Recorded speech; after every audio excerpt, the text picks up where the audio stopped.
Okay, so what's the common name for articulations? Joints. That's your joints. And when I tell my colleagues that I study joints, they don't think about articulations. They either think about marijuana or, beer bars or something. I don't know what they're thinking of, but it's definitely not articulations. Okay, so the main thing about the joints, the real burden for you, and it's not that burdensome, is to make sure that you can classify the joints. Most of the joints are named for where they are. And since you've already learned the bones, you're already going to know a lot of the joints by name. So if I ask you what the glenohumeral joint is, what are you going to tell me? I could have sworn I turned that off. What's your humerus? That's the arm. What is called gleno? Something like gleno. You have a glenoid fossa, right, on the scapula. So what joint must that be if it's between the glenoid fossa of the scapula and the humerus? What's the common name for that joint? That's the shoulder joint. So it's not hard to figure out the proper names of the joints. They're always going to be named either for the bones or the part of the bone involved. And so when you look at the names of the joints, make sure you pay attention to that. One of them in particular is kind of tricky, and that is the atlantoaxial joint.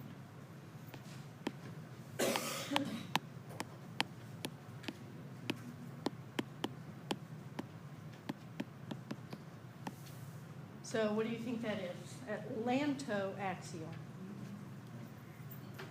What's the axis?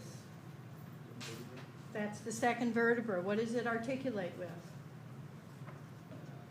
The atlas. So this is the name of the joint between the atlas and the axis, and we stick N's and T's in the name just to make it easier to pronounce. Okay? Does that make sense to everybody? So there's not a bone called the Atlantis. Okay, you just have to know. So what would the other joint between the atlas be? That's an O. The atlanto-occipital joint. Okay, so that's the only one that to me is even a little bit tricky.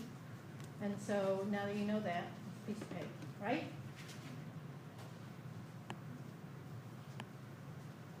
All right, so naming the joints. Not yet, haven't even made it to the information on this slide yet. Just make sure you know the names of the joints are named for the bone or the bone part that's articulating.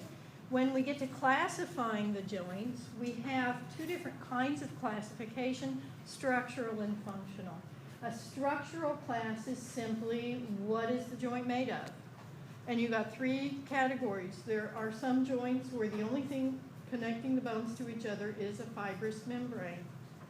And it could be like the interosseous ligament. Just the periosteum of one bone fuses with the periosteum of the neighboring bone and knits them pretty tightly together, okay?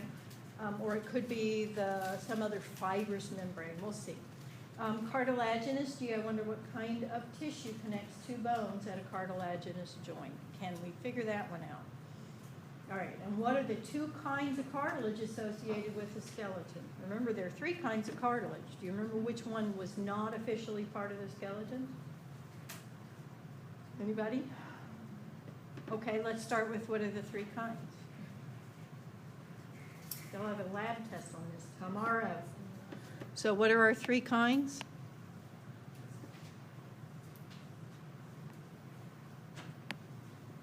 Three kinds of cartilage, you guys. Oh, this is impossible. Hyaline, elastic, and fibrous.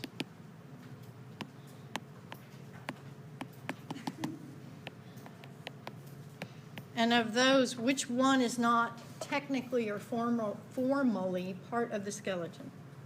Elastic, why not? Well, that's what it does, but why isn't it part of the skeleton?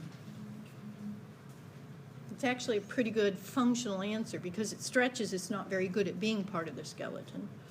But why isn't it part of the skeleton? Does it connect to any bones, per se? No. It doesn't. So where were the three places for elastic cartilage? You had the pinna or auricle of the ear, which actually is not attached to the bone. Okay, you had the auditory tube, which is not attached to a bone. And then you had the epiglottis, which is part of the larynx, which is not a bony structure. Okay, y'all don't mind if I review this stuff, do you? Be all right. All right, so hyaline cartilage, remember, is the basic kind of cartilage. The embryonic skeleton starts out as hyaline cartilage, so naturally it's going to be part of the skeleton. And then where did we find fibrous cartilage? Where's that? In between the vertebrae. Isn't that a joint? Okay, pubic symphysis. And the third one was the menisci, or the discs in joints. So, duh, it's part of the articulations. All right, so that's your cartilaginous kinds then. And our third category is synovial. And synovial has to do with a joint cavity. So anything that has to do with synovial has a joint cavity. And where there's a cavity, that means there's a space between the two articulating bones. And there's a little bit more freedom of movement there. So synovial joints are the joints with joint cavities. That is, there's a space between the two articulating bones. And so that brings us to our functional classes: synarthrosis, amphiarthrosis, and diarthrosis. And the term syn tells you that the bones are fused. A synthesis is a fusion. So in a synarthrosis, the bones act as if they were a single bone. They're so tightly connected that there's no movement allowed. So that's an immovable joint. Diarthrosis, you know that di means two, right? So rather than being fused into one, there are two separate bones. These are the ones that have that joint cavity, where the bones aren't really attached to each other at all. So I have synarthrosis, where they are fused into one, diarthrosis, where there's still two separate bones. What does amphi mean? Amphi literally means in between. Okay? So if synarthrosis is immovable and diarthrosis is freely movable, then what are you going to call what's in between that? We just call it slightly movable. So now that you understand the meaning behind the terms, as we go through the different types of joints, you'll see why they're classified the way they are.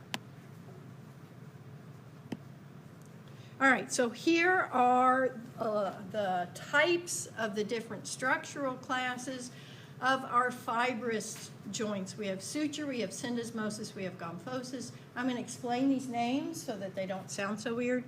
For cartilaginous joints, we have a synchondrosis, we have a symphysis, and then we have a whole host of synovial joints, which are classified based on the shape of the bones and the movement that they permit. Okay, do I have this handout posted for you? Yes. Why, yes, I do. So I'll be moving on. All right, so in the fibrous and cartilaginous joints, the bones are held together either by a fibrous membrane or by some cartilage. And either way, if it's tightly fitted together, then it's going to be immovable, synarthrotic. If it's got a little bit of latitude, a little bit of leeway, then it may be slightly movable, amphiarthrotic. So the thing to remember is that if it's synovial, it's diarthrotic. If it's diarthrotic, it's synovial. Those two go together. Okay? So once you've learned the synovial joints, you've learned the diarthrotic joints. And then for the others only, the synovial and the synarthrotic and the amphiarthrotic, you have to learn which ones are which. So we're going to go through them all, and you're going to see why we classify them the way we do. Are we ready? Let's see if we're ready. You got some nice pictures in your book, which you can look through. All right, in our fibrous joints, what holds the bones together? The answer is fibrous connective tissue. It's typically a fibrous membrane. There's no cavity, of course, because if there were a cavity, we would call it a synovial joint. Okay? Movement, little to none, depending on the kind. So our three kinds are suture, syndesmosis, and gomphosis. You met some sutures in lab. Can you name the ones you met? Sagittal, squamous, lambdoidal, and coronal. Now, which one of those can you explain the names of? Why is the sagittal suture called the sagittal suture? That's right, smack in the sagittal, mid-sagittal plane. Why is the coronal suture called the coronal suture? It sits where a coronal section would slice through, right? And what does the term corona mean, anyway? If you went to a coronation, what are you watching? A crowning. So a corona is a crown. And if you were going to wear a crown, especially if it were a tiara, that would just look lovely, wouldn't it? How would you wear it? Right where that coronal suture is. So that's how it got its name. And the squamous suture, what do you know about the term squamous? What does squamous mean? It means really flat, like the scale of a fish, okay? So thinking about that squamous suture, which sits where on your head? Just point to where it is on your head. Somewhere over here, right up over the ear. Between the temporal bone and the parietal bone. And if you look at the way those bones overlap, the bones where they overlap are very flat. And so the only example of a squamous suture in the skull is the one we call the squamous suture. It's the only one that does that. There are other kinds of sutures. Let me see if I have that on here. I've got some pictures. That's very helpful. No, I don't. So I've got to explain this to you. Let's go through this slide and then I'll go through the classifications. When it says the opposing bones interdigitate, what does that mean? Can you show me your digits without embarrassing yourselves? Okay, so if I interdigitate, I lock my fingers together, I interlace my fingers. So what would that look like? It's the serrations, it is. So you see those serrations, you know, on the sagittal suture, right? See those serrations there? You see them to some degree on the squamous, you definitely see them on coronal, and you see them on the lambdoidal. So anywhere you see those serrations like that, we call that a serrate suture. Does it make sense? The only exception to that is that we don't call the squamous suture a serrate suture. Why not? Because we call it a squamous suture. So what does it take to be a squamous suture? The bone of the parietal flattens out, the bone of the temporal flattens out, and they overlap each other. So that's a squamous suture. What's the only squamous suture? The squamous suture. It's the only one. Okay, so does it have serrations? Yes. But do we call it a serrate suture? No. Are you with me on that? Are we okay with that? Okay, there are sutures among the facial bones that we just didn't bother to name for you. And the main reason we didn't is that the names are based on the names of the bones, just like the joints that I'd already mentioned. So if I ask you where the nasofrontal bone suture is, the nasofrontal suture, where are you going to point? Between the nasal bones and the frontal bone. Okay? The internasal suture, between the left and right nasal bones. Does everybody see how those work? So those names are easy. We don't need to teach them to you, okay? Nor test you on them. So, so those sutures have a different name. They're not strongly serrated, but they do kind of butt up against each other. They don't overlap. And so we call these plain, see if I can spell. Got ahead of myself. Plain sutures. Plain in what way? What is the meaning of plane in this context? Flat. Flat like a geometrical plane. Okay? So a plane suture is a smaller suture. Of the three kinds of sutures, which one do you think is the strongest? The plane, the squamous, where the bones overlap, or the serrate? Which one has the most surface area? Serrate. So definitely serrate sutures are the strongest. Everybody see why that would be. And why you would want it to be. Where are the major serrate sutures? They're on the cranial vault, protecting your brain. Okay? Whenever you break a bone and it heals, does that form a suture? No, it does not. A suture is a naturally occurring joint. Okay, so I'm glad you asked that question because it allows us to look at another aspect of the formation of sutures. So you looked at fetal skulls in lab, right? So if I can draw a very poor view of a fetal skull, let's give him some eye sockets. And you learned the fontanelles, right? But didn't you also notice that there was a suture here? Right here. On you, it would be right here. Do you have a suture there? Probably not. We do have one skull in lab, an adult skull that still has a suture there, but in us it completely disappears. So a suture that is temporary and fuses completely into bone is called a synostosis.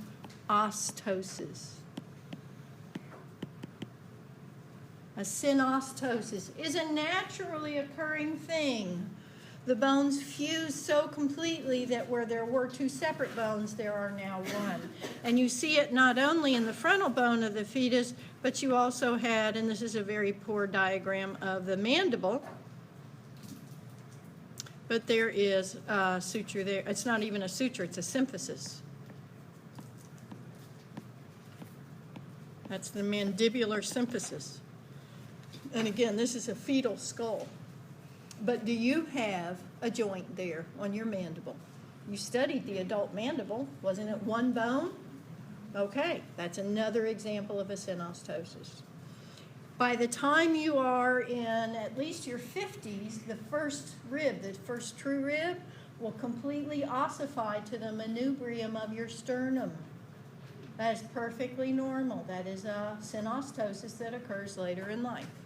In your oscoxy. What's the oscoxy?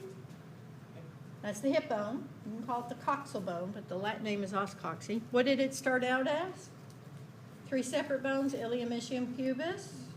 It stays three separate bones through some stage of childhood, but eventually it fuses into one bone. That's a synostosis. When the epiphysis fuses to the diaphysis, when the epiphyseal plate is replaced by the epiphyseal line, that's bone fusing to bone.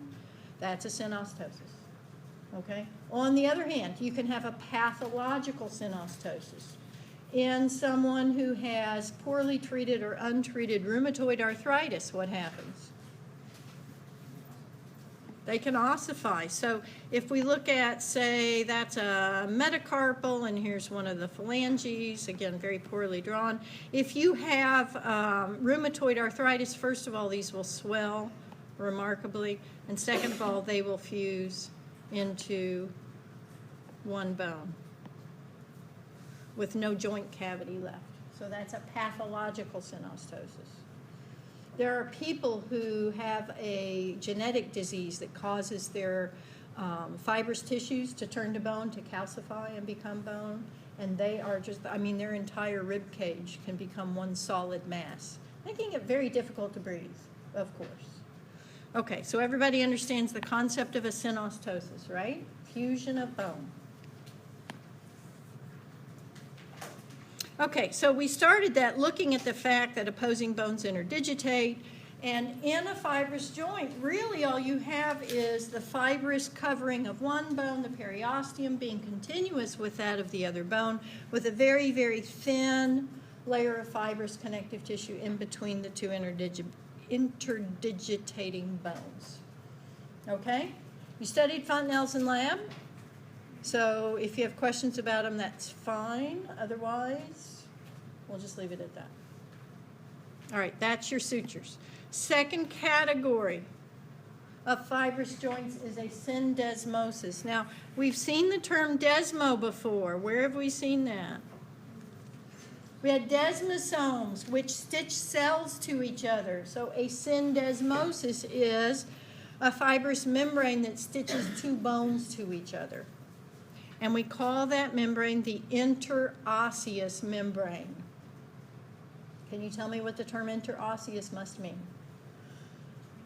between the bones. So where you see it is always between the shafts of two bones that sit parallel to each other. Where do you have that? Between the shafts of the radius and ulna, and where else?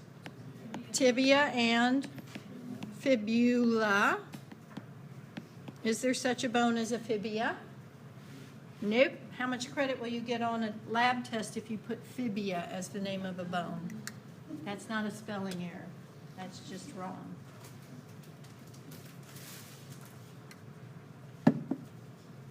In the case of the tibia and the fibula, we also refer specifically to a membrane that's at the distal end. So if that's a little tiny fibula, and here is a slightly larger tibia, there is sitting right at the base of it, specifically a little membrane, a fibrous membrane that forms the distal tibiofibular syndesmosis. Okay? Now, is this movable or not? What do you think? Can you move that? Imagine keeping your ulna, which runs from olecranon process to medial styloid process. Imagine keeping your ulna fixed, and then when you go from a pronated hand to a supinated hand, what does the shaft of the radius do? It crosses right over the fibula. Or, I'm sorry, see, got me going now. The ulna. The radius cannot cross over the fibula. The radius crosses over the ulna. So there's a little bit of movement there. Not a lot, but a little bit. So what do we call that? Slightly movable. What's the term? Amphiarthrosis, right? So it's amphiarthrotic. Okay? So can you name two locations, technically four because you got rights and lefts? Can you name the two locations for the syndesmosis? You have radioulnar and you have tibiofibular. Got it? Piece of cake. All right, so there you see the syndesmoses of both. And again, for the tibia and fibula, in addition to the interosseous membrane, there's also a distinct second structure at the distal ends. All right, our third category, third and last category of fibrous joints is a gomphosis. And that was a weird enough name that I had to look it up and see why we use that name. So I looked up the word gompho, because osis just means condition of or whatever, looks like. Gomphosis, a gompho is a nail, as in if I took a hammer and hammered a nail down into a piece of wood, that's what the roots of the teeth look like. They look like a nail that's been hammered into the bone. So what do we call the socket? You should have learned that term in lab, but you might not have paid that much attention to it because you had so many other things to look at. The term alveolus keeps cropping up in weird places. So you know alveoli are the air sacs of your lungs. Why are we calling these alveoli? An alveoli is just a little pocket. So an alveolus is a pocket, alveoli is plural. And here's this little neat pocket that the root of your tooth fits into. So what do we call the very top of the bone around the edge of the alveolus? That's the alveolar margin. And you may have seen that term labeled. All right, so why is this considered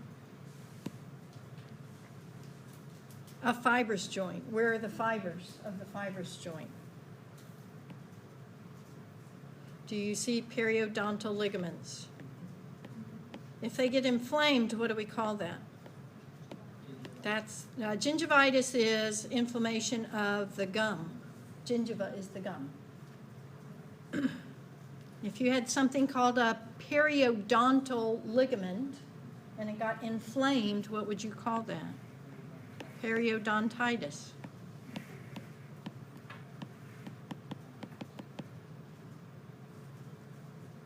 And back, I don't know how long ago, when I was worried about my kids' teeth because I had to pay the orthodontist, they had found a correlation between gingivitis and periodontitis in people that had good, strong teeth. So how important is it to have no cavities if your teeth just fall out? So, you know, it's kind of, that's when they started putting more emphasis on periodontal care and less emphasis on cavities. We still have emphasis on cavities, right? We still try to prevent cavities. How do we prevent cavities? How do you strengthen your teeth? Fluoride. So fluoride either added to your municipal water supply or fluoride in the form of toothpaste or rinses or whatever. Fluoride actually can soak in from the surface, but it can also get there through diet. And by the way, fluoride's poisonous stuff. So there was one CSI episode where the lady did herself in with extra strength fluoride toothpaste, 4 tubes of it, swallowed it all. I'm not trying to teach you guys how to do this, right? I'm just saying. I don't know how much it would take really to do you in. She was trying to blame her husband, so she looked like she had been tortured and murdered. But, you know, those CSI guys, they always figure it out. Okay, so gomphosis is specifically the joints of the teeth in the sockets. Now, would you say that's immovable or slightly movable? Which one do you want it to be? I want it to be immovable. I have read books that say it's slightly movable because there's a little bit of give when you chew. I'm going to say not good enough. The job of them does not require them to move. You really want a good, firm connection between your teeth and your jaws. So their function does not require movement. Therefore, in my book, they are immovable. Is that all right with everybody? Pretty black and white that way. All right, any questions about the fibrous joints? Okay, then, let's move on to the cartilaginous joints. We have 2 classifications based on the fact that we have 2 kinds of cartilage we're going to use. That makes it pretty straightforward. We call it a synchondrosis if the cartilage is hyaline cartilage, and a symphysis if we use fibrocartilage. And we already knew that, didn't we?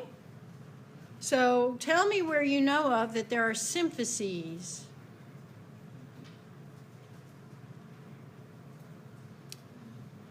Don't you have a pubic symphysis? You also have a mandibular symphysis, which I've already mentioned once today. And even though we don't call it that, the intervertebral, that's spelled wrong, intervertebral, between the bodies of the vertebrae. And this can cause some confusion, so I want to make sure that you specify it's the bodies of the vertebrae that are connected at the intervertebral symphyses. All right, well, let's look at the ones made of hyaline cartilage then. These are the synchondroses. Some of these are temporary. That is, they're going to go on to become synostoses, right? Like in the hip bone and in the epiphyseal plates and eventually the first rib in the sternum. But some of them persist lifelong. Most of the costal cartilages remain cartilaginous. And the thing about the costal cartilage is this is really kind of a complex joint. So the costochondral joints develop into synovial joints. So there's a little bit of a joint cavity there. And I'm going to tell you, that's just complicated enough for me to say don't worry about that one.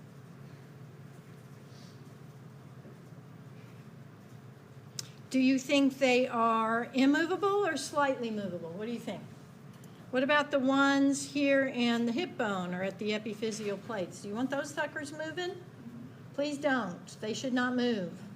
Okay, so those are going to be immovable. You don't need any wiggling between the epiphysis and the diaphysis of a bone, right? Or in your 3 hip bones. Okay, so those are immovable, synarthrotic. But what about at the rib cage? Do you want some movement there? Yeah, they just flex a little bit. They bend and flex a little bit. So I would say those are slightly movable, personally.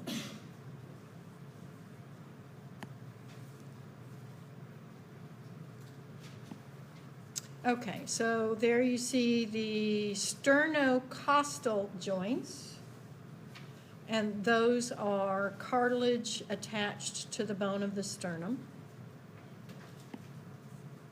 And then our second kind, the symphyses, what kind of cartilage was it? Fibrocartilage, slightly movable. Some of these are more movable than others. So when you look at the symphysis pubis, there's just the narrowest little pad of fibrocartilage. It just gives it a little bit of give. And generally speaking, the amount of movement there is so small as to be almost not worthy of mention. However, during pregnancy, that cartilage can soften. And that, you can see, would have an adaptive benefit to giving birth to a large-headed baby, right? Yeah. So, but it does make it more difficult for women to walk during the latest stage of pregnancy. We would never tell a woman near the end of pregnancy that she waddles when she walks. But I can tell you that that's kind of what it feels like. First of all, your center of gravity's off, but second of all those ligaments in your pelvic girdle are softening up, including that pubic symphysis. Okay, so our locations between the manubrium of the sternum and the body of the sternum, I didn't even mention that one, and the intervertebral discs. Slightly movable. Okay, so there's some photographs of some of them. Any questions about those? Okay, I have a question for you. Why would we say this is slightly movable when your backbone is so freely movable? I mean, you can touch your toes, right? You can hyper extend. You can laterally flex. So why is that called slight movability instead of freely movable? Because the bones themselves do not actually. Okay, so the bones themselves, that part is not doing that much? I was going to say, is it because it's talking about the individuality of the. Yes, it is. That is a very good summary of it. So how many intervertebral discs do I have? How many vertebrae do I have?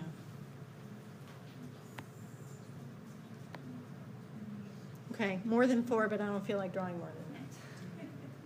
All right, so if each one is only slightly movable, but I stack a whole bunch of them one on top of the other, now what? The collective effect of all of them together is more freedom of movement. Does that make sense to everybody? Each individual joint is only slightly movable, but collectively, there's a lot of freedom of movement there. All right, so that's our cartilaginous joints. Remember, our third category is the synovial joints. The name of these is based on the fluid. It's synovial fluid. What do you want to call the membrane that produces synovial fluid? Let's call it a synovial membrane. Why do we call it synovial fluid? Ova means egg. You knew that, right? So synovial means like an egg. And synovial fluid has the consistency of egg white. It's transparent, it's slippery, it's viscous, and its composition is somewhat similar as well. It's a mix of protein and electrolytes and a little bit of water. So why do you have them, where do you have them, and what good does the fluid do for you? Why do you have them? More freedom of movement. Where do you have them? Mostly on your appendicular skeleton. What does it do for you? What good does it do?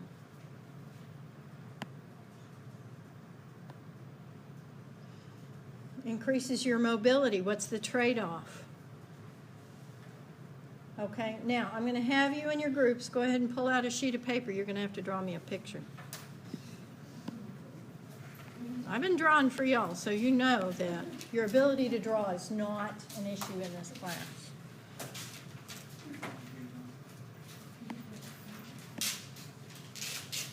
All right, so you're going to draw, let's just go with white here, a shoulder joint,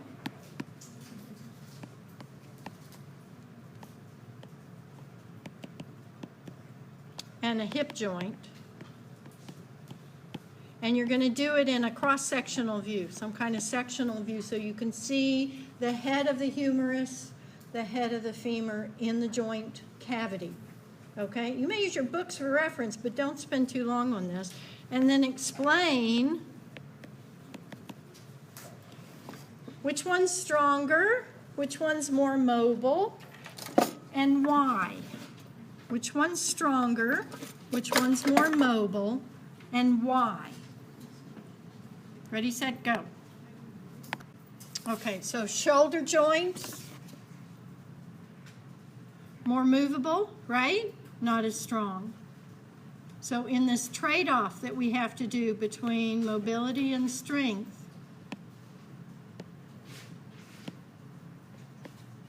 greater mobility means greater range of motion, greater freedom of movement, but generally speaking, it's more likely if you put too much pressure on it to dislocate. So which of those two joints is easier to dislocate? Shoulder, definitely easier to dislocate. And when you do dislocate it, you tend to tear the ligaments or the rotator cuff or something in that softer fibrous tissue. And how well does that tissue heal? Not very well. So once you've dislocated your shoulder one time, it tends to be easier to dislocate again. If you've done it several times, then just leaning wrong may make it pop back out of its joint. Okay, any questions about that?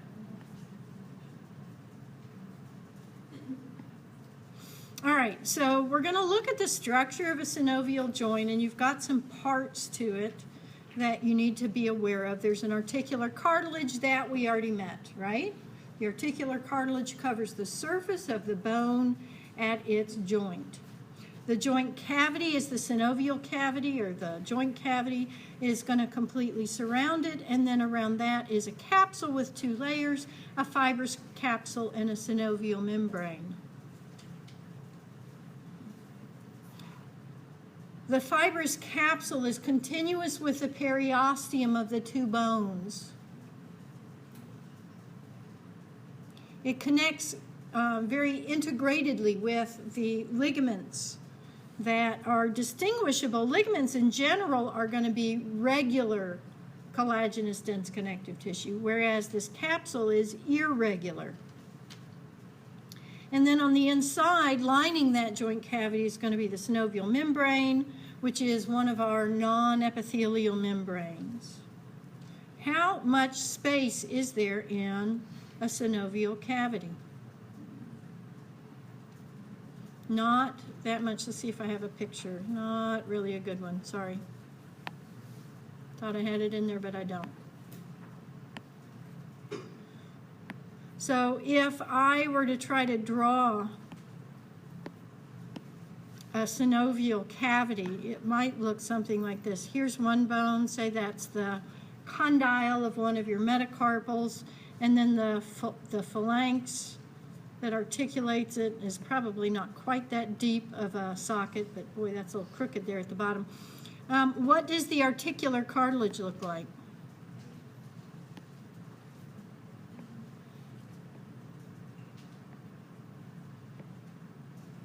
Articular cartilage just sits, right.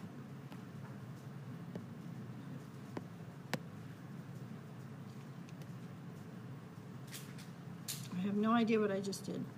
Articular cartilage covers the surface of the bones where they're going to rub against each other. So even though the bone way over here is not necessarily articulating with it right now, as those two bones move against each other, then those surfaces would come in contact. The synovial membrane is going to surround, again, you have to think in 3 dimensions, so completely around, like a little balloon.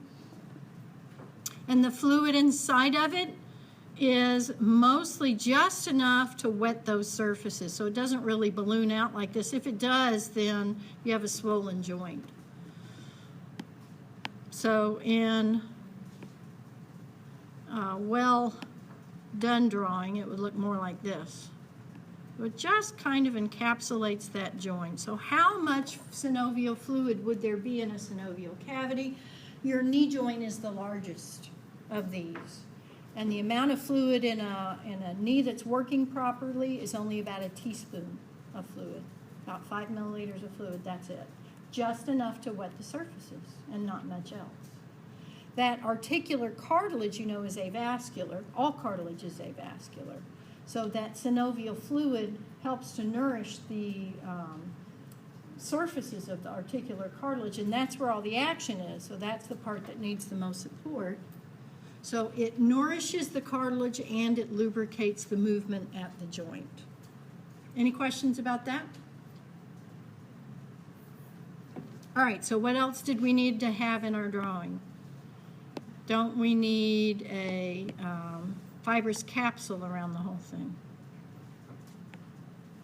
And again, that fibrous capsule is just continuous with the periosteum of the two bones and continuous with any ligaments which may kind of reinforce those joints.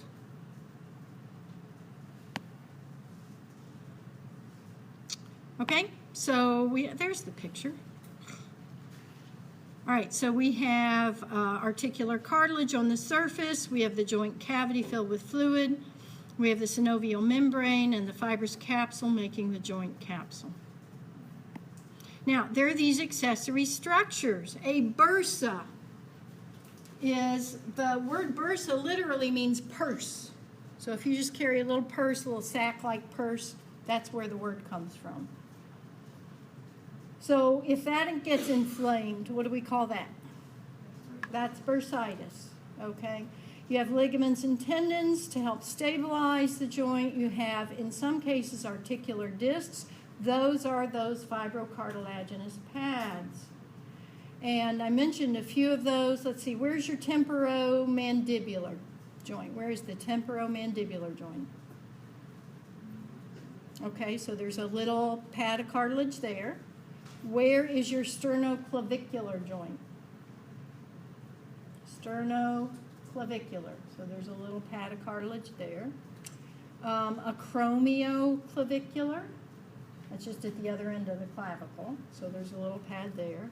And then you also have these articular discs and larger pads called menisci in the knee. So menisci are just very big articular discs.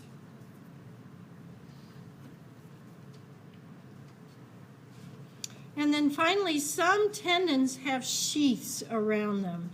It's a sac of synovial fluid that surrounds the tendon as they pass over a bone or as they pass adjacent to one another. So in your forearm, the ventral surface of your forearm, you have a number of tendons there that help regulate flexion of the hand or flexion of the fingers. And where those tendons sit parallel to each other, there could be some friction if you move the one against the other. You have to be real careful demonstrating that. So you have tendon sheaths associated with them. And sometimes you get inflammation of the tendon sheaths. What do you want to call that one? Tendinitis would be inflammation of a tendon. This is inflammation of a tendon sheath.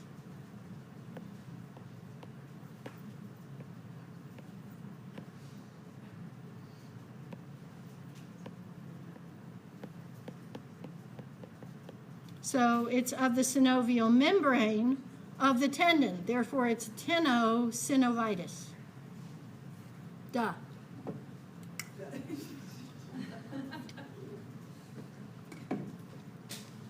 All right, those are accessory structures. Now, you'll be relieved to know that even though this would be very easy for you, I'm sure, I am not going to ask you the details of the individual joints. And when you look at this chapter in your book, you're going to see about, I don't know, half to 2/3 of the chapter is the anatomical explanation of the shoulder joint, the elbow joint, the ankle joint, the knee joint, the hip joint.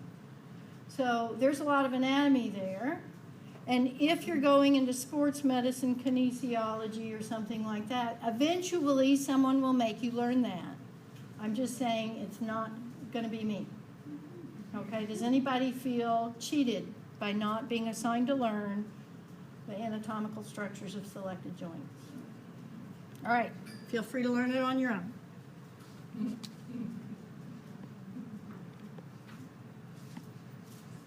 Okay, the types of synovial joints. I am not going to test you on these terms, but once you figure them out, it's going to be really easy. So if I call something an axis, what I'm saying is that's the structure, the pole around which the thing is going to move. So if I have a uniaxial joint, then how many different directions can it move? 1. Biaxial, 2, multiaxial, more than 2. You know, biologists, we don't like to count past 2, right? So what about your interphalangeal joints? What are those? Where are they? Interphalangeal would be within a finger, okay? So look at your own. How many different directions of movement can you have? For interphalangeal, would everybody agree they can flex or bend and extend or straighten? Yes. Can they do anything else? No. So they're uniaxial. Now, what about the metacarpophalangeal joints? These are what you call your knuckles. Metacarpophalangeal joints. They can also flex and extend, right? And even hyperextend. Go backwards a little bit. Can't they also move sideways?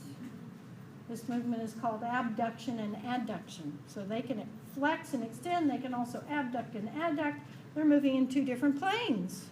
Therefore, biaxial. Now, watch carefully while I demonstrate. This is tough, and if you're not watching, you'll miss it because it's really hard to manage. So please pay attention. Can you do this? Can you do that? You can do that. This is called circumduction. I'm drawing a circle. I can do it with a finger individually. I can do it at my wrist. Can I do it at my elbow? Can I do it at my shoulder? Yes. Okay, circumduction. Everybody got it? Circumduction is what we call a special movement, and it is still only a movement in 2 planes because it's just a combination of flexing, extending, and abducting and adducting. I'm just doing a combination of those. Are you with me on that idea? So what's my third movement? If uniaxial is flex extend and biaxial is flex extend plus abduct and adduct, then what's my third movement in a third totally different way? And the answer to that is rotation. Rotation. So watch carefully. I'm moving only at my shoulder. My elbow is fixed. My wrist is fixed. My hand is fixed. This is rotation. Where's the movement occurring? Up here at the shoulder. Okay? So what's it doing? It's rotating or pivoting. So pivoting is a movement. Okay? That's our third. Now, what does it take for something to pivot? What does the shape of the bone have to be if I want to pivot?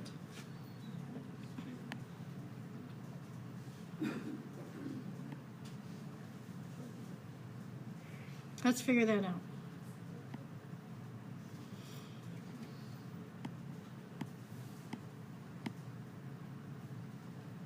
No, I'm looking for a particular slide that shows me the structures, and I think I passed it already. So let me go back here and find it.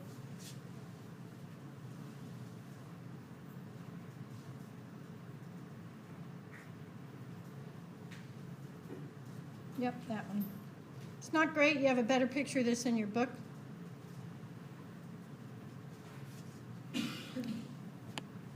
If I'm looking for something that can pivot, it has got to be round.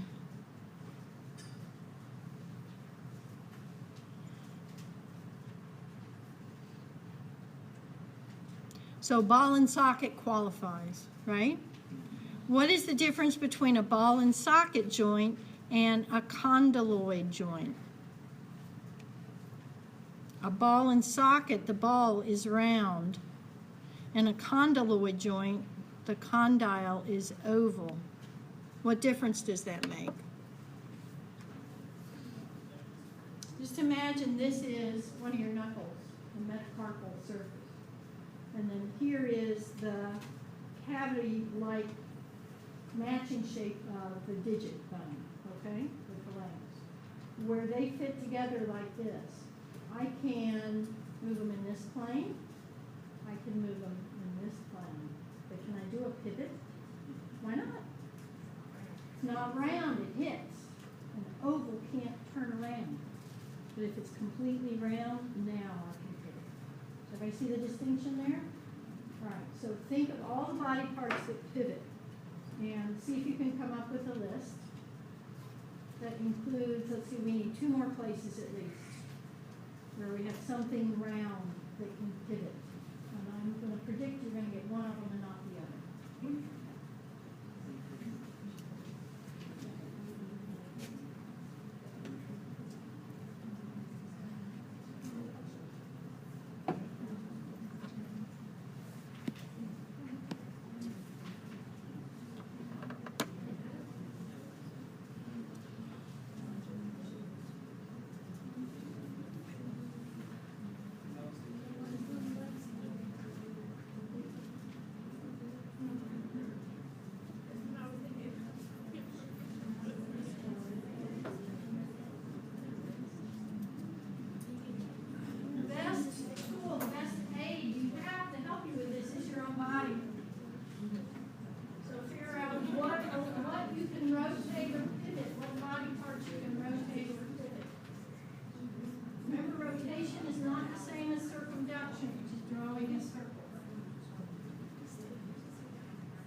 So if it has to be something round, where else do you have something round besides the head of the humerus and the head of the femur?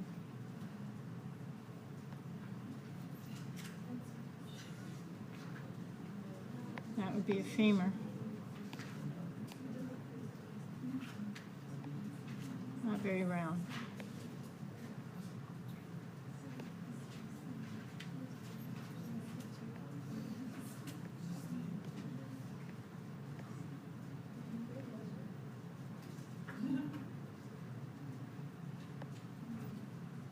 That's a really crappy drawing. Does anybody know what it is besides me?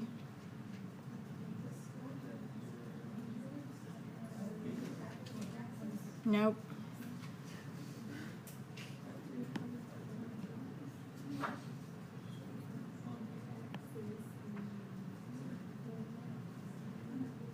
Where is something that you would think of as a tiny head, a little head? What is it? The dens? No, that's not what I'm thinking of. I'm okay with that as an answer, but that's not what I was thinking of. There's something that's literally called the tiny head.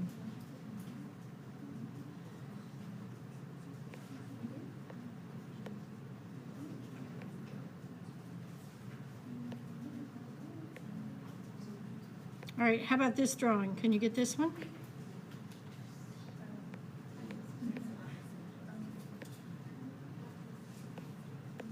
If I start labeling parts, you're not going to have any trouble.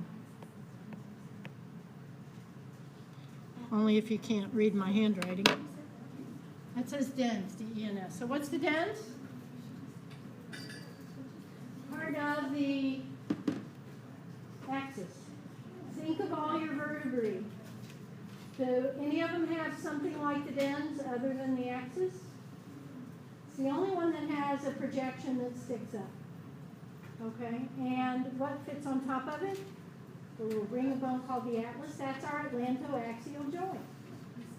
Okay, so the dens is in cross-sectional view, it's pretty round, and the atlas can pivot on it. Okay, so when you rotate your head left and right, it's actually a complex of movements, including movements of the neck vertebrae.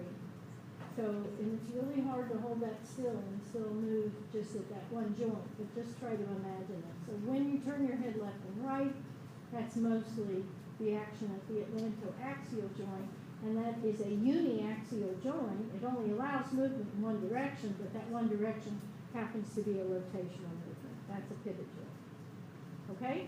Now there's one more, and I drew it over on the right.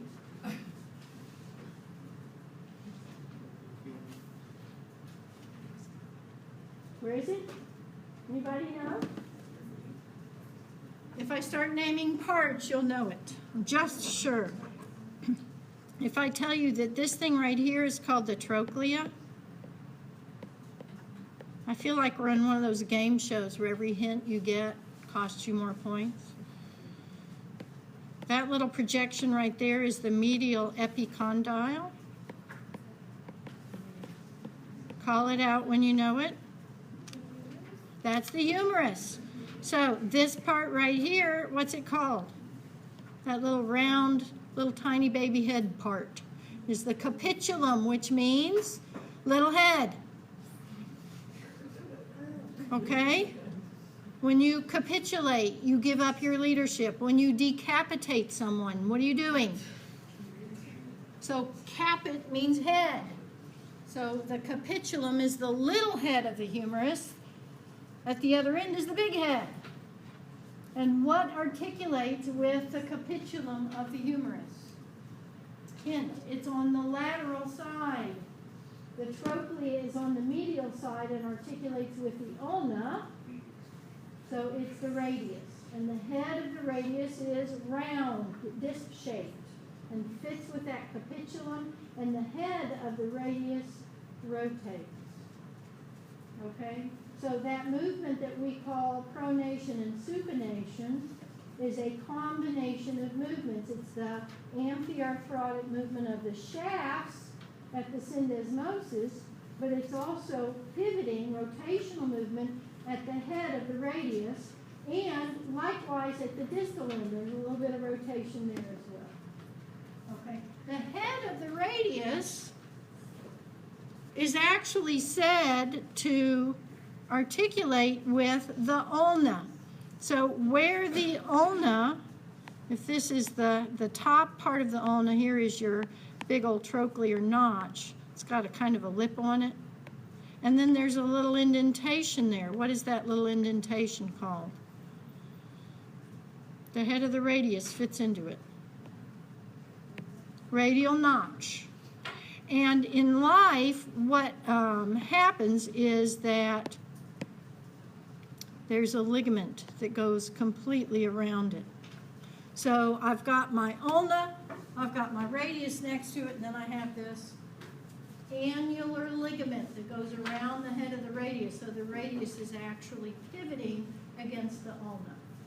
Okay? Never mind that that capitulum is sitting right there, because all the movement is between the radius and the ulna. Okay? So what kind of joint is that? That's a pivot joint, and the movement is called rotation. Okay, so we have pivot joints, we have ball and socket joints, we have condyloid joints. Condyle is your knuckles.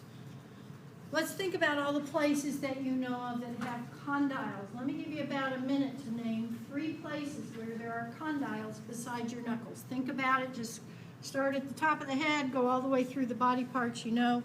Think of 3 places that have condyles.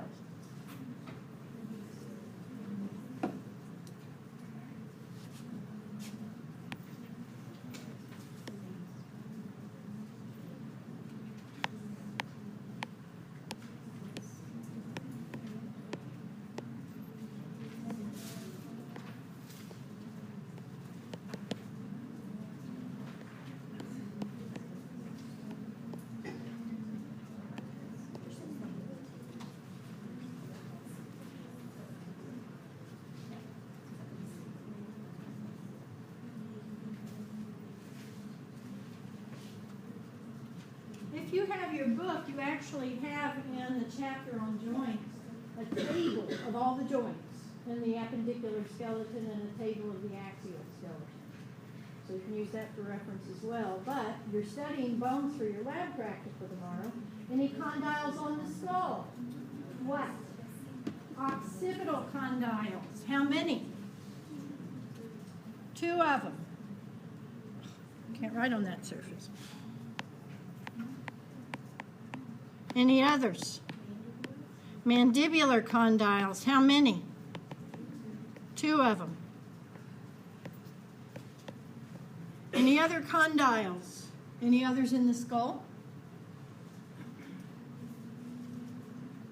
Can you name all the places in the skull that are freely movable? Freely movable joints of the skull. That's one. That's your temporomandibular joint. What do we have there? Condyles, right?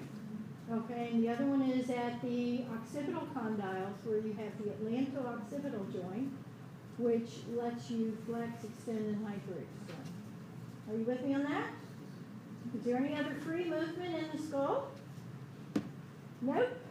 That's it. Everything else is pretty much sutures. It's the only movement you permit.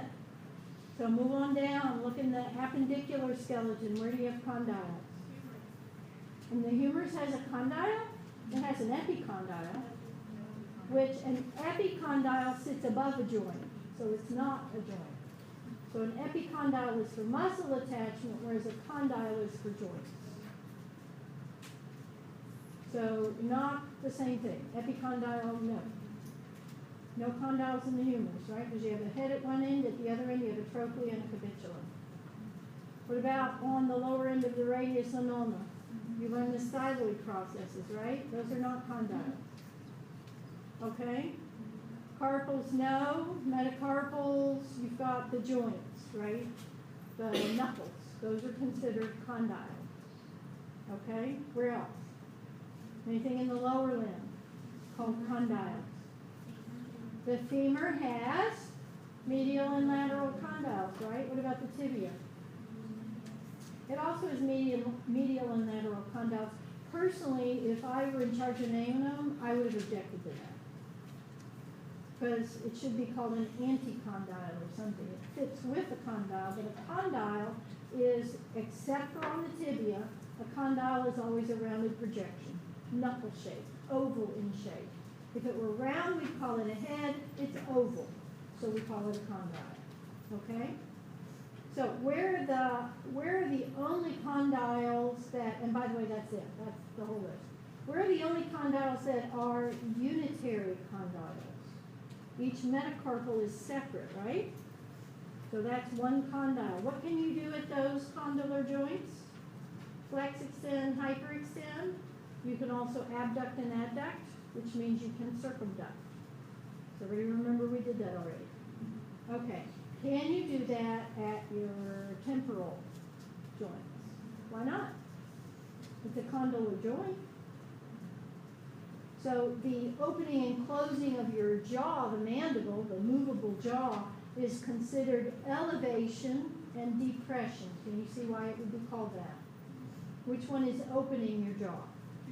Depressing, dropping it. Okay, when you close your jaw, you're actually raising it, so that's elevation. Any other movements at the jaw permitted? Any other meaningful ones for us? There's a movement called excursion. You're going to love this. If you were a cow chewing your cud, you would be doing excursion.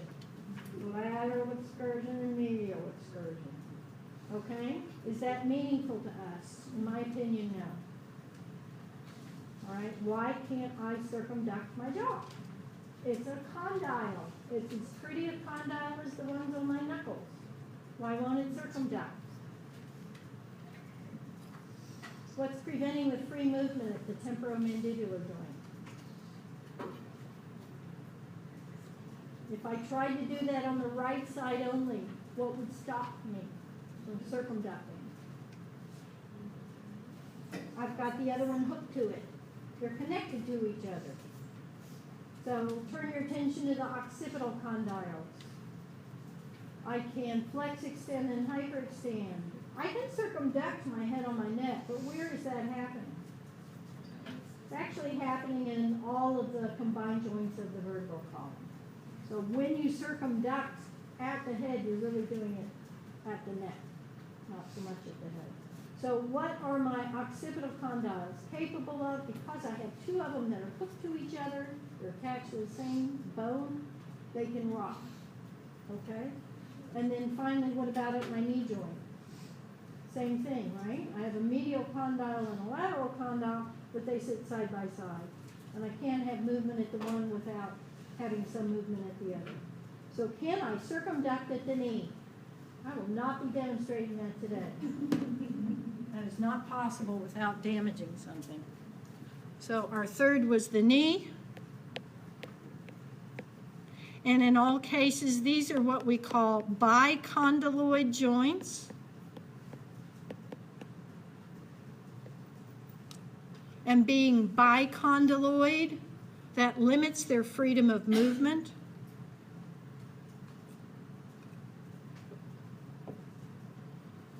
And you should think of them as working like a rocking chair. So what can a rocking chair do? It's got 2 points of contact and it can rock back and forth. And that's all you get to do. So these function as if they were hinged joints. They function as if they were hinged joints.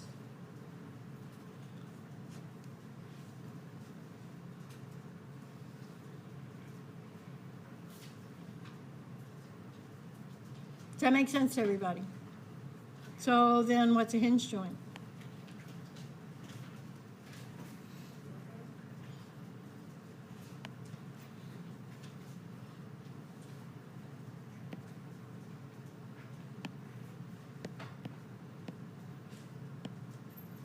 Hinge joints be like the elbow, ankle. Well, you have to be careful about ankle. Interphalangeal, what did we say we could do? Flex and extend, and that's it. What can a door hinge do? Open and close, and that's it. So movement in one plane. So when we say elbow, you have to remember there's really two joints there. So it's the joint between the humerus and the ulna that is a hinge joint, whereas the joint between the ulna and the radius is a pivot joint. Make sense to everybody? Questions about that? So interphalangeal would be an example of a hinge joint. Okay, uniaxial. Generally, all these things will do is flex and extend, maybe hyperextend. Okay. All right, before we jump back to where we left off, let's get through all the rest of the different kinds of joints. We have some plane joints, and again, when we use the term plane in this usage, we mean flat surface. So in a plane joint, what we have is the flat surface of one bone in contact with the flat surface of another bone, and if you watch, I'll show you what they don't do. They don't pull apart from each other in any way. That would be an angular movement. So flex and extend would be one way, abduct and adduct the other way. Plane joints don't do that. They stick to each other, and at most they can slip slide across each other, and so we call them gliding. A plane joint allows a gliding movement, and that's about it. And that movement is in of itself so limited that some authors classify these as amphiarthrotic because they don't allow a lot of movement. I prefer not to use that term because I think it just confuses things. So a plane joint is a synovial joint, so by definition it is a free movement. It's just not very free. So let's see if we can come up with an example, and we'll combine some examples here that will maybe make more sense once we put them together. So if this is the body of two adjacent vertebrae, and in between them I have a symphysis, right? An intervertebral disc. So what kind of joint was that? That was a symphysis, fibrocartilaginous cartilaginous joint, okay? But don't I also have some articular processes? So if I look at these from the top, here's the body with the articular disc. And then I have the arch, right, where my spinal cord sits. And coming off that arch, don't I have some processes? I have a spinous process off the back, and I have these articular processes that sit on either side. And the articular processes, if we look at them top and bottom, the articular process of one vertebra overlaps with the articular process of the vertebra below it. And that, folks, is a gliding joint. So if you look up here, again, we'll try to demonstrate. If this is the inferior articular process of the upper one and the superior articular process of the lower one, that's how they fit together. So that when you bend, what do? They just slide or glide against each other. When you inhale and exhale, there's just the slightest degree of movement at these gliding joints.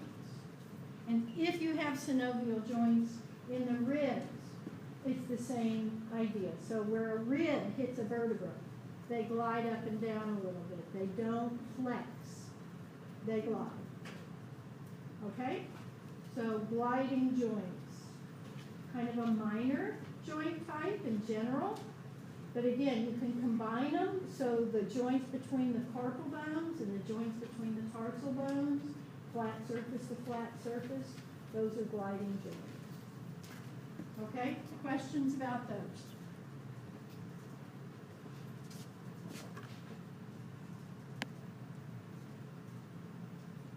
All right, let's see if we did them all. Did we talk about pivot joints?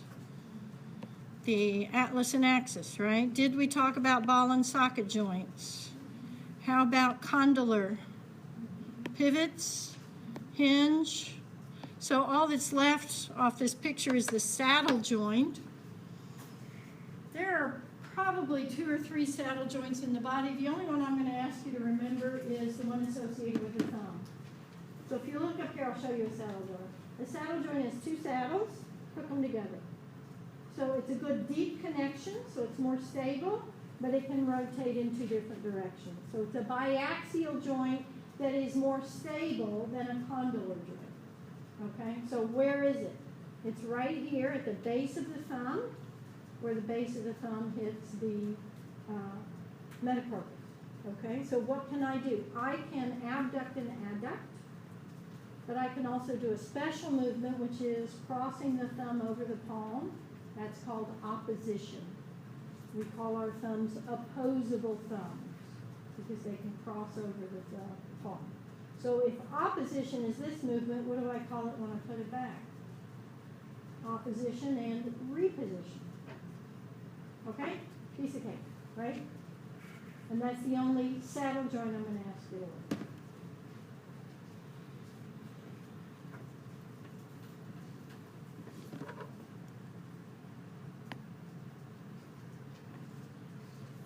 Okay, so that was the synovial joints associated with the movements that they allow, and now we'll go back and pick up our types of movements and make sure we have them all covered.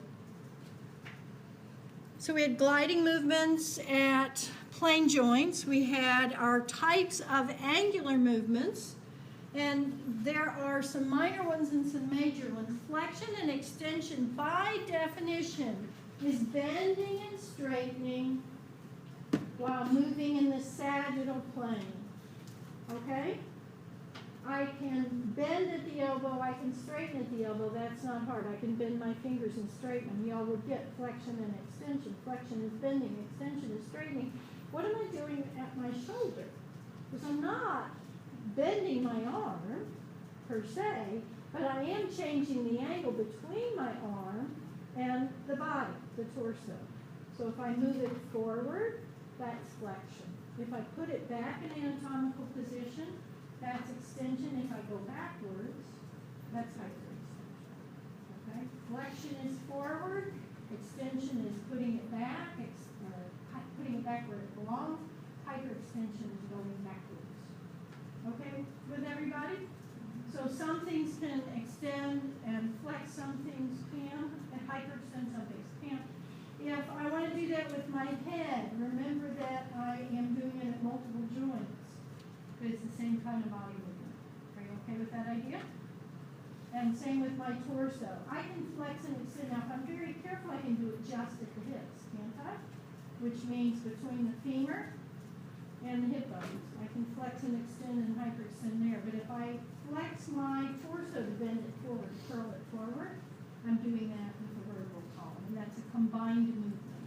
But the terminology is the same. Flexion forward, extension back to anatomical position, hyperextension going backwards. Is everybody okay with that?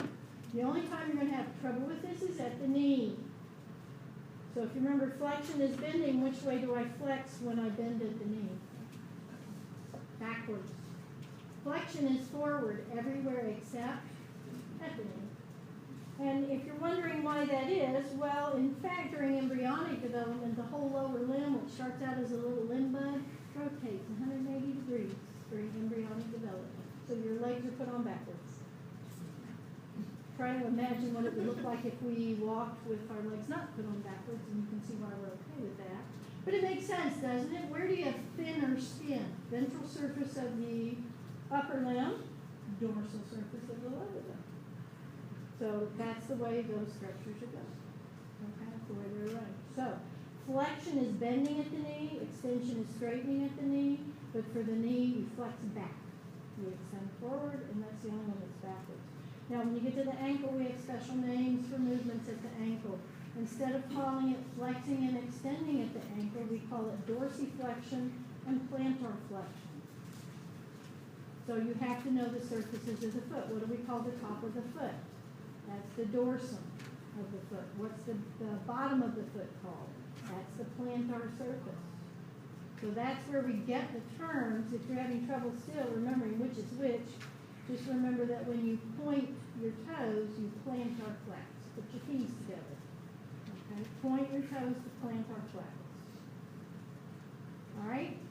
So that's what you would call probably extension or hyperextension, but it just has to do with what anatomical position is, and nobody wanted to argue about that, so they just came up with special names. Okay? Abduction and adduction, what plane are we moving in? We're doing jumping jacks. So what plane are we moving in? That would be in the frontal plane. So I can abduct and adduct at the shoulder and the hip. I cannot do it at knee and elbow because they're uniaxial. Can I do it at my wrists? Yeah, pretty much. Can I do it with my metacarpophalangeal joints? Yes. Can I do it with my interphalangeal joints? Yeah. Okay?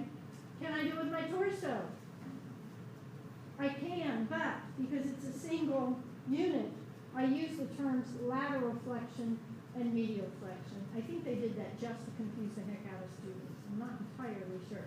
But what I would call abduction and adduction are called lateral flexion and medial flexion when it comes to movements of the torso. Okay? So I can abduct and adduct at the hip, but not the knee. I can do it at the ankle, but I don't call it that. And I don't have it on my list of terms, so let me add it. It may be on the next page. Let me see.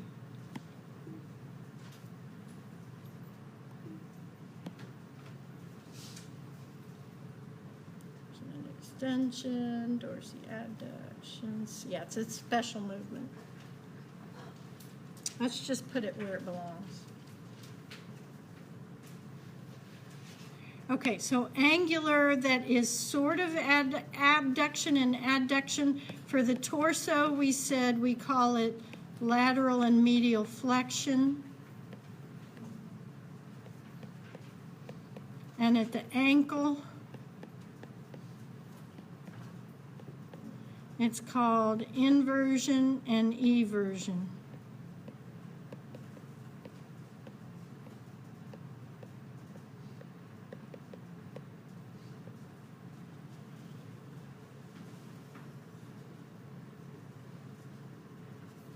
So if, it's hard for y'all to see my feet and I don't feel like jumping up on the table. So imagine this is my ankle. When I invert, I move the soles of the foot medially. And when I evert, I move the soles of the feet laterally. Okay? So that's what those terms are. And in athletics, we'll talk about someone having an inverted foot or an inverted gait. And that's what they're talking about. It's just a weakness at the ankle. Okay, questions about that? Where did I just set my pen down? There it is. Our circular movements. What's the difference between rotation and circumduction?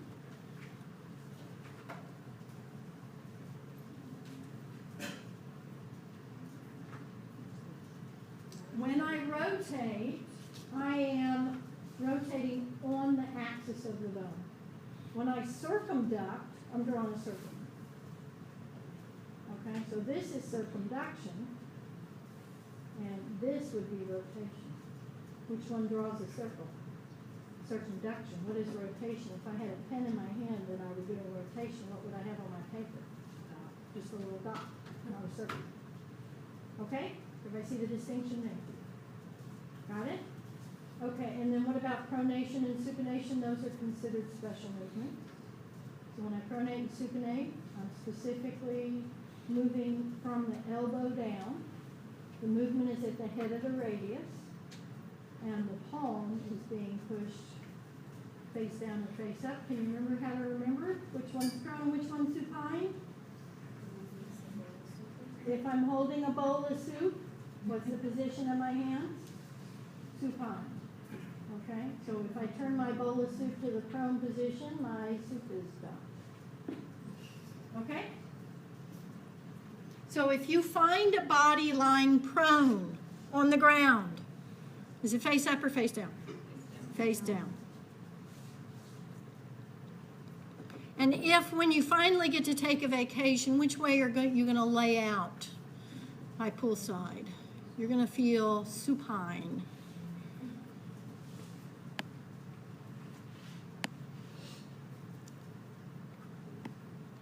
All right, so I have a feeling we have all those. Now, what I want you to do with these before next class, preferably before next class, but no later than Wednesday, is look in your lab manuals to the next lab after the practical. I know y'all aren't really going to look at that until your practical's over, but if you have your lab manual right in front of you, look in it, and you'll find that you have an assignment on body movements.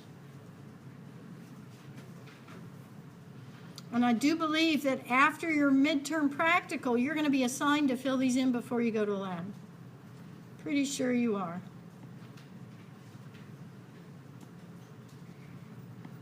So it helps a lot if you already have those done. And the reason we want you to have those done is when we get to the muscles, we describe the actions of muscles based on the terminology of body movements. So if I ask you what the muscles of the jaw do, and you tell me they close the mouth, I'm going to give you 0 points. Why? Why would I do that? You have to describe it in proper terminology. So what did I tell you it is when you close your jaw? That's elevation of, what bone is that? The mandible, specifically. You have an upper jaw and a lower jaw. Which one can you move? You're not a snake. You can only move the lower jaw. And that bone is called the mandible. Okay?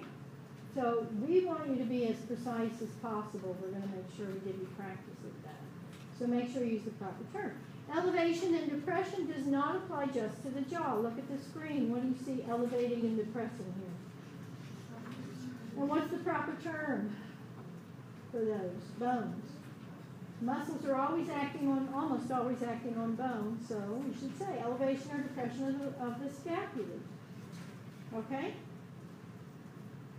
And it's important always to put which side, right or left, when it applies, and it's also always important to say the body part being moved. If I ask you what's the job of this muscle here, the masseter is a big, strong muscle to close your jaw, and you tell me elevation, are you being specific enough?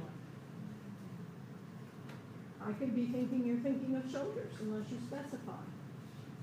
Okay, so when you fill in your body movements in your lab manual, make sure you don't just put flexes or extends. You have to name the body part that is being flexed or extended. You have two different ways to do that.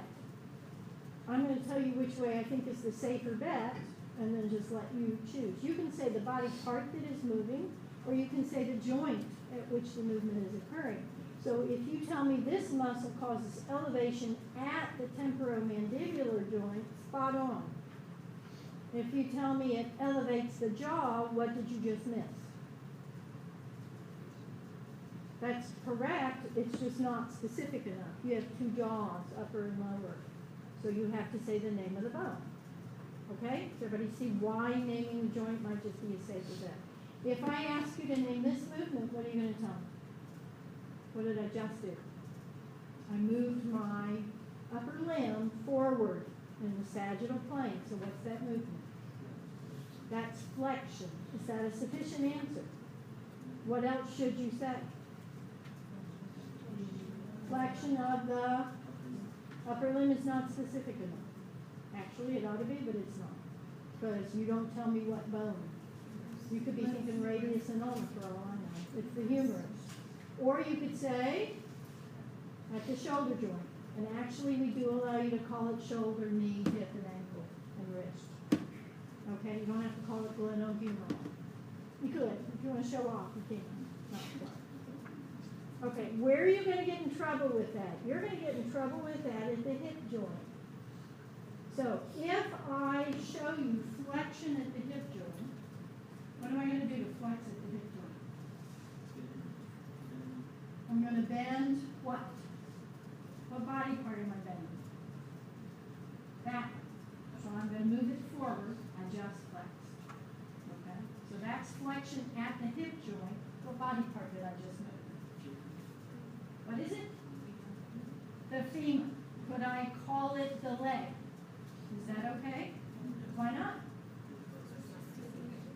It actually is specific enough. It just happens to be incorrect. Okay, so you learned the anatomical terminology, body parts the first week, right? What's this? From shoulder to elbow, what's that called? Brachium, what's the common name for that? Biceps is just a part of it. The whole thing is the arm. I know that's a technical term. You're allowed to use those terms for body movements. Okay? What is this from elbow to wrist? What is that? Antebrachium or forearm. Okay, what is this from hip to knee? Is that my leg? No, where's my leg? From knee to ankle is a leg. What do we call from hip to knee? Think if you're eating chicken or turkey, if you were eating that part, you would call it the thigh, right? And what's the leg? It's the drumstick. Is the thigh the same as the leg? Absolutely not when you're eating chicken. It works. It'll help you remember. So if you're afraid you'll get those terms confused, and I've seen it when I watch YouTube videos trying to find one that's good to share with y'all. When I see an instructor calling that the leg, it just makes me roll my eyes. They should know better. This is not a leg, this is a thigh. Okay? So be on the safe side. Call it movement at the hip joint. And then you got it covered. Movement at the hip versus movement at the knee. You'll keep those straight more likely. But get in the habit of using the correct term. Okay? Don't call it a leg if it's a thigh. And that'll keep you out of a lot of trouble. All right, so remember, when you're filling in your body movements in the lab manual, make sure you always put the correct body part being moved. Okay, so here is protraction and retraction. How important is this? This is like at the very bottom of the list of importance. Okay, if you were 2 years old and having a tantrum, you might stick your jaw out. I happen to know that. I have a 2-year-old grandson right now. When he gets mad, that's exactly what he does. Here is chewing your cud. This is also towards the bottom of the list. I would say these movements may be important if you had a dislocated jaw. Other than that, I have never had anyone come back to me and say, I needed to know excursion of the jaw. Maybe if you work for an orthodontist. might be important then. Here's your inversion and eversion. All right, so now this is the fun part.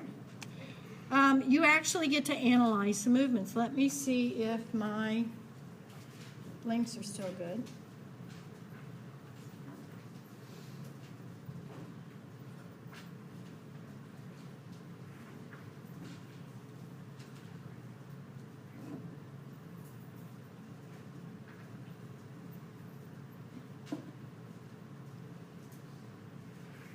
Analyze that. We'll start back at the beginning. And in your groups, you're going to start with him in his position. What did he do to get in that position? So that's your starting position. So forget him from anatomical position to where he is now. You can stand up and move as you need to. Just list the changes from anatomical position that got him where he is using correct terminology. I'm going to get you started. What did he do with his torso? In anatomical position, he is upright. So where did he flex? Flexed at the hips. Okay, his back's nice and straight, so it's green. Back should be straight, so that's flexion at the hips. So he flexed at the hips. So you tell me what he did with his knees, what he did, if anything, with his head and neck, and what, of course, with his arms, elbows, and hands. We'll start with that, and then we'll move to the next step.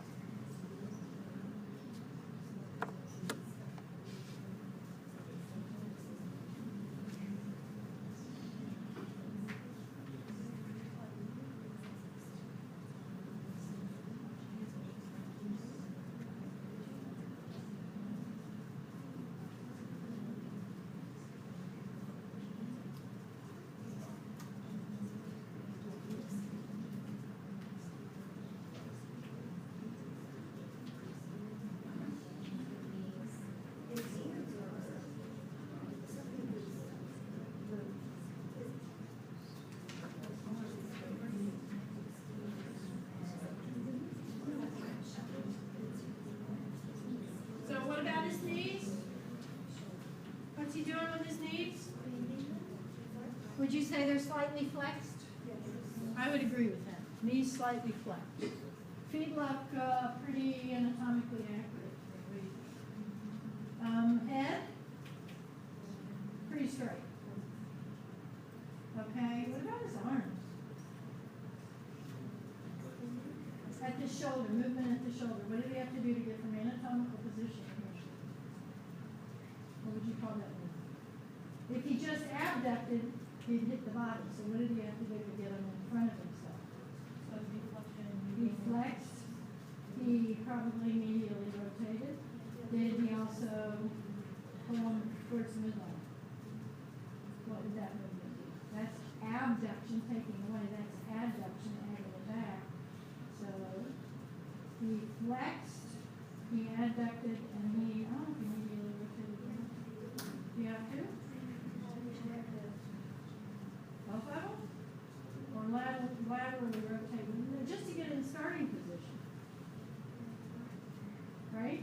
There's not a lot of rotation. We can argue that. I don't have a golf club, so. Okay, but what about hands? Wrists are pretty straight. What about his hands? What do you want to call that? Flexion of the fingers. And what about the thumb? Opposition of the thumb. Okay? So at a minimum, that's what we got. All right? That's the easy part, you guys. Now, watch what happens when he swings back and tell me how he got there.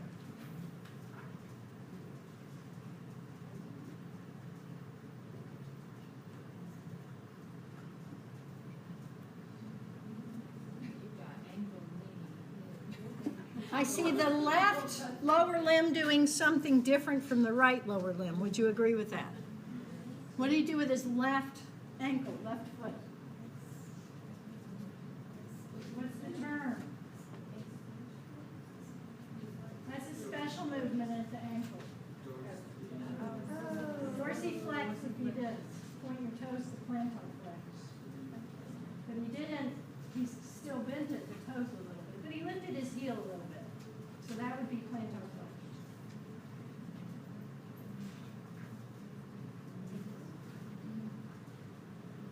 Notice how artfully he kept his eyes on the ball. So what about his head? He didn't really move it. But he moved the torso. So what would you call that movement of the torso? It's turning this way. Lateral flexion is this. Medial flexion would be going back to, this is lateral, this is medial, this is lateral to the left, this is medial. This is lateral to the right, this is medial, he's doing that. So rotation. Now, see if you can figure out what his arms are doing.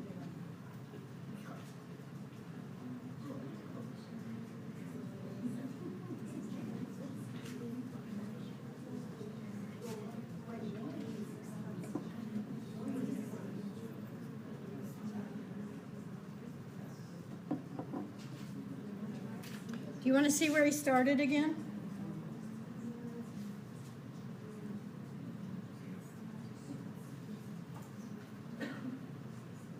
Okay, so look at his elbows and his shoulders.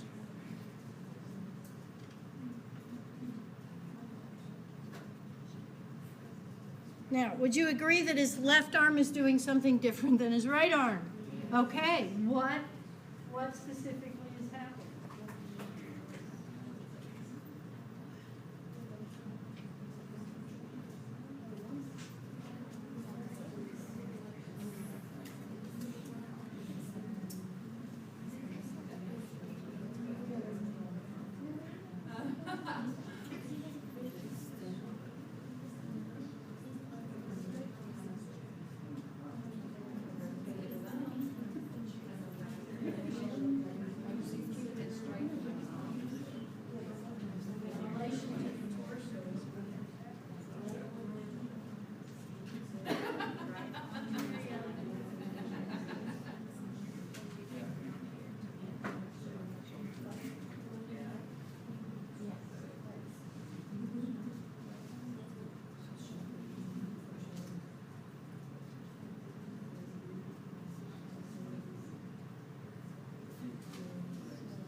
All right, I'm almost out of battery on my iPad, so we're going to have to get through this.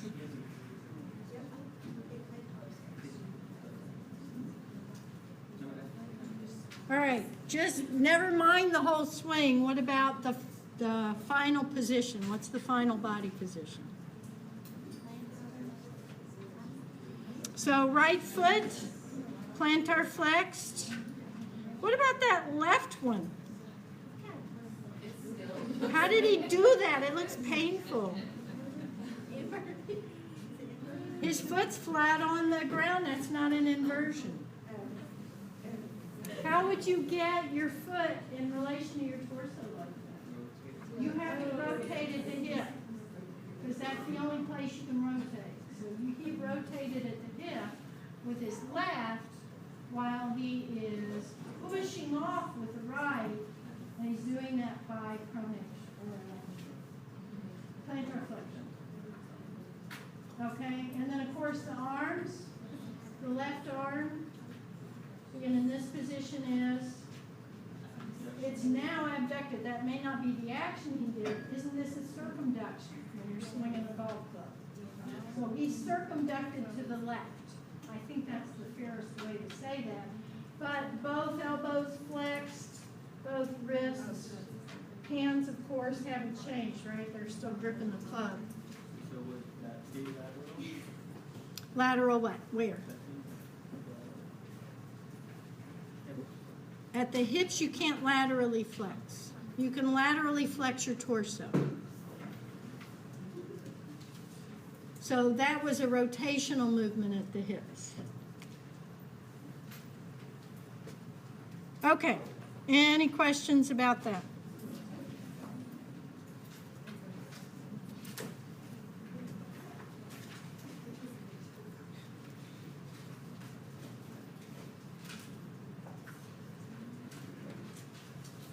All right, so that is articulations. And I have a funny feeling y'all aren't going to do your articulations homework between now and tomorrow. Something makes me think. So, you do have a chapter summary. By the way, I still see some of you with zeros on your chapter summaries. That's like saying, no thanks, I don't need any help. Yeah. Is that 1 point for every day No. On the chapter summaries,